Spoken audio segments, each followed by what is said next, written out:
أصبح الدم الإسلامي أرخص دم في الأرض،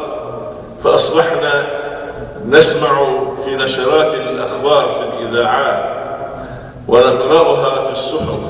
ونشاهدها في التلفازات الأزمات والمآسي الإسلامية هي التي تملأ نشرات الأخبار. وآخر ما رأيناه وسمعناه وقرأناه مصيبة إخواننا المسلمين في تركستان الشرقية الذين ذبح منهم المئات وجرح منهم الآلاف واعتقل منهم ما هو أكثر من ذلك. وهذا واقع من دولة الصين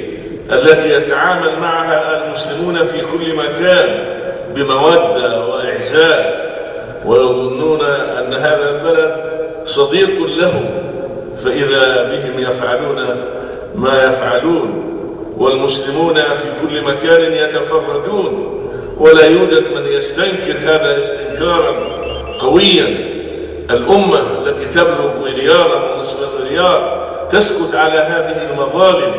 البشعة وهذه الدماء المسالة بغير حق. نحمد الله أن هذا الاتحاد لا يسكت على باطل، إنه يقول دائما كلمة الحق ويؤيد الحق ولا يخاف في الله لومة لائم، وكيف لا، وقد اتخذ شعاره قول الله تعالى: الذين يبلغون رسالات الله ويخشونه ولا يخشون أحدا إلا الله وكفى بالله